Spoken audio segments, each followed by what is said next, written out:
Big Boss Telugu season 8 weekend వస్తుందంటే ఆడియన్స్లో ఒక ఆసక్తి అయితే స్టార్ట్ అవుతుంది. ఈ వారం హౌస్ నుంచి బయటకు వచ్చేది ఎవరు? తొలి వారం అయితే బెజవాడ బేబక్ వచ్చేసింది. కాస్త షాకింగ్ ఎలిమినేషన్ అనే చెప్పాలి. కానీ పర్ఫార్మెన్స్ పరంగానే బేబక్ని అయితే బయటికి పంపించేశారనే విషయం ఆవిడ కూడా యాక్సెప్ట్ చేశారు. ఇక రెండో వారానికి సంబంధించి రెండో వారం హౌస్ నుంచి ఎవరు బయటకు వస్తున్నారు అనేది మాత్రం చాలా ఆసక్తిగా మారిన ప్రశ్న. ఎందుకంటే ఉన్న 8 మంది కూడా కాస్త కోస్త హౌస్లో పర్ఫార్మెన్స్ చేసేవాళ్లే ఉన్నారు. పైగా కాస్త కోస్త ఫాలోయింగ్ ఉన్నవాళ్లే ఉన్నారు. కాబట్టి వారిలో ఎవరిని బయటికి పంపిస్తారు అనే ప్రశ్న అయితే చాలా ఇంట్రెస్టింగ్గా మారిపోయింది. అసలు ఈ వీక్ రెండో వారానికి సంబంధించి నామినేషన్స్లో ఎవరున్నారో చూద్దాము. ఫస్ట్ అయితే నాగమణికంఠ ఉన్నాడు, అలాగే శేఖర్ భాష ఉన్నాడు, నిఖిల్ ఉన్నాడు, సీత ఉంది, అలాగే విష్ణుప్రియ ఉంది. నిజానికి ప్రేరణ ఉండాల్సింది, ప్రేరణ ప్లేస్లోకి విష్ణుప్రియ వచ్చింది అన్న విషయం మనకైతే తెలిసిందే.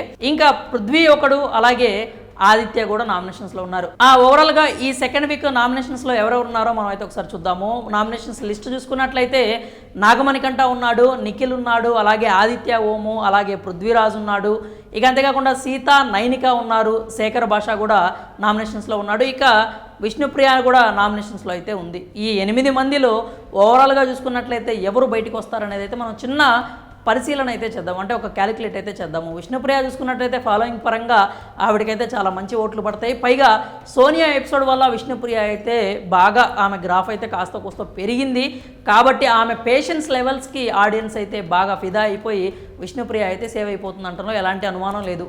ఇక ఆ తర్వాత డ్యామ్ షూర్గా సేవ్ అయ్యే వ్యక్తి ఎవరైనా ఉన్నారంటే అది నిఖిల్ మలియక్కల్ అనే చెప్పాలి. ఎందుకంటే హౌస్లో స్ట్రాంగెస్ట్ ప్లేయర్, గ్రాఫ్ ఇప్పటివరకు కాస్త దిగిపోయినా కానీ కెరటం టీంని చాలా, అంటే నిజంగానే కెరటంలా పైకి లేపాడు. మనోడు టాస్క్లు బాగా ఆడాడు. నాగమణికంఠ నిఖిల్ కలిసి ఒక మంచి డియో జోడీ అయితే బాగా సెట్ అయినట్టుగానే కనిపిస్తుంది హౌస్లో. ఇక నాగమణికంఠకు కూడా అతని ఆర్గ్యుమెంటల్ స్కిల్స్ కావచ్చు, అతను ఏదైతే ట్రాన్స్పరెంట్గా మాట్లాడుతున్నాడో అవన్నీ కూడా చాలా అంటే చాలా అద్భుతంగా ఉంటున్నాయి. టాస్కుల్లో కూడా పర్ఫామ్ చేస్తున్నాడు. టాస్కుల్లో కూడా వాళ్ళ టీంని గెలిపించుకోవడానికి శ్రాయశక్తిలో పోరాడుతున్నాడు. మధ్య మధ్యలో ఫన్నీ ఇన్సిడెంట్స్ కూడా జరుగుతూ ఉన్నాయి అన్నమాట. యష్మిని సాంగ్ పాడి ఇంప్రెస్ చేయడానికి ట్రై చేశాడు. అలా కొన్ని దొంగతనాలు చేస్తున్నాడు. అర్ధరాత్రి 12ంటికి టక్కన లేచి కూర్చొని వాళ్ళ రూమ్లోనే తీసుకొచ్చేసి కొట్టేసి దాచిపెట్టడం కానీ, బిగ్ బాస్ దగ్గర నుంచి వార్నింగ్స్ కూడా వస్తున్నాయి. కాబట్టి కంటెంట్ విషయంలో నాగమణికంఠ అయితే చాలా ఇంప్రూవ్ అయ్యాడనే చెప్పాలి. ఇక తర్వాత చూసుకున్నట్టయితే శేఖర్ భాష కాస్త మాత్రం ఓటింగ్ పరంగా లీస్ట్కే వస్తాడు. సీత కూడా లీస్ట్ పొజిషన్లోనే ఉంది అని అయితే తెలుస్తుంది. ఎందుకంటే ఏ అనధికారిక పోలింగ్ చూసుకున్నా కానీ ఆవిడైతే లీస్ట్లోనే ఉందని చెప్పాలి. ఇక నైనిక మాత్రం ఖచ్చితంగా సేవ్ అవుతుందని చెప్పాలి. స్ట్రాంగ్ ప్లేయరు, చీఫ్, అలాగే వాళ్ళ క్లాన్ అయితే బాగానే నడిపిస్తోంది. ఇక అయితే మనం ప్రత్యేకంగా మాట్లాడుకోవాల్సింది అయితే ముగ్గురు గురించే.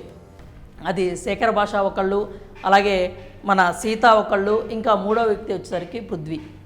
వీళ్ళ ముగ్గురులోనే ఒక షాకింగ్ పేరు అయితే ఖచ్చితంగా ఉండబోతుందనే చెప్పాలి.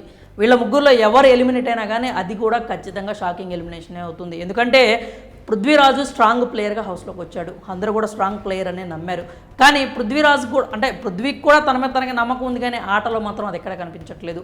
వర్క్ పరంగా వర్క్ అయితే తప్పించుకుంటున్నాడు. అలాగే టాస్కుల్లో కొంచెం ప్రాణం పెట్టి ఆడుతుంటే కనిపిస్తుంది, కానీ అతని యొక్క అగ్రెషన్ వల్ల టాస్కులు అయితే కొంచెం చెడిపోతున్న పరిస్థితులు అయితే మనం చూస్తూనే ఉన్నాము.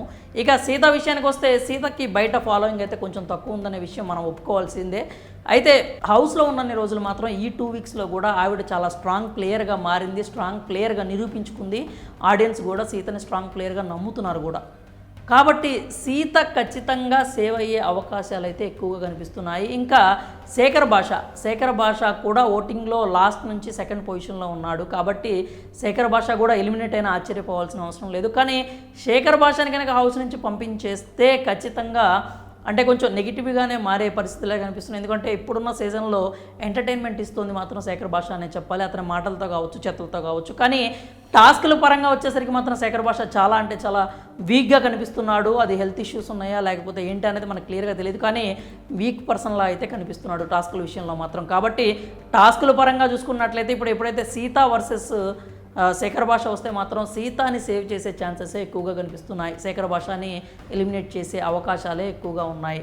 అది బిగ్ బాస్ కాల్ అని చెప్పాలి. ఇక వీళ్ళిద్దరిని పక్కన పెడితే వీళ్ళిద్దరిని కాపాడేందుకు పృథ్వీ అయితే పోటీ పడుతున్నట్లుగా అనిపిస్తుంది. ఎందుకంటే పృథ్వీకి మనకి లాంగ్వేజ్ బ్యారియర్ అయితే ఖచ్చితంగా ఉందని చెప్పాలి. ఎందుకంటే పృథ్వీకి కొన్నిసార్లు టాస్కుల్లో ఏం చెప్తున్నారనే విషయం కూడా అర్థం కావట్లేదు.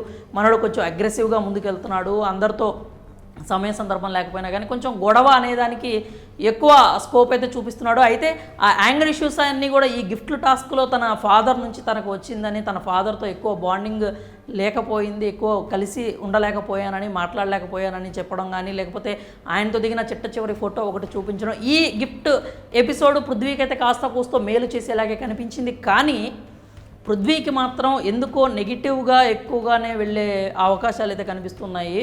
పృథ్వీని ఎలిమినేట్ చేయడం వల్ల ఒక స్ట్రాంగ్ కంటెస్టెంట్ని బయటికి పంపించడంతో సీజన్ గురించి ఎక్కువ టాక్ అయితే రావటం జరుగుతుంది. అలాగే పృథ్వీ కనుక బయటకు వచ్చేస్తే షోకి కొంచెం హైప్ కూడా రావచ్చేమో. ఎందుకంటే వాళ్ళు అన్నీ బేరీ చేసుకుంటారు. ఇటు టాస్క్లు ఒకటే చూసుకోరనమాట. అటు ఎంటర్టైన్మెంట్ కావాలి, వాళ్ళకి హౌస్లో ఎలా మింగిల్ అవుతున్నారు అనేది కావాలి, ఎవరి వల్ల మనకి ఎక్కువ ప్లస్ ఉందనేది కూడా వాళ్ళు ఆలోచించుకుంటారు. ఒకవేళ అలా గనక ఆలోచించిన ఇంకొక పాయింట్ కూడా ఉంది. ఫస్ట్ నుంచి పృథ్వీ సోనియాతో బాగా క్లోజ్గా ఉంటున్నాడు. సోనియా, నిఖిల్, పృథ్వీలు ముగ్గురు కూడా కలిసే ఆడుతున్నారు, కలిసే ఉంటున్నారు. కాబట్టి వీళ్ళ ట్రయాంగిల్ని బ్రేక్ చేయాలంటే పృథ్వీని కనుక బయటికి పంపించేసినా కానీ అక్కడ వాళ్ళిద్దరి పరిస్థితి అగమ్యగోచరంగా మారిపోతుంది. ఆ కంటెంట్ ఎలాంటి కొత్త కంటెంట్ వస్తుందా అనేది కూడా చూసే ఆస్కారం ఉంది. కాబట్టి పృథ్వీరాజ్ని కూడా ఎలిమినేట్ చేయడానికి సాధ్యమైనంత వరకు అవకాశాలు అయితే కనిపిస్తున్నాయి. ఇంకోటి ఏంటంటే పృథ్వీరాజ్ కనుక ఎలిమినేట్ అయితే సోనియా ఖాతాలో మరో వికెట్కు మనం కౌంట్ అయితే చేసుకోవాలి. బేబక్ని ఎలా అయితే కుక్కర్తో పెట్టి పంపించేసిందో ఇంకా పృథ్వీరాజ్ని చిన్నోడా అంటూ సోనియా పంపించేసింది. నా క్రెడిట్ అయితే సోనియాకే దక్కుతుంది. మరి ఈ వారం ఎవరైతే హౌస్ నుంచి ఎలిమినేట్ అవుతారో మీరు భావిస్తున్నారో మీ అభిప్రాయాలను అయితే కామెంట్స్ రూపంలో తెలియజేయండి.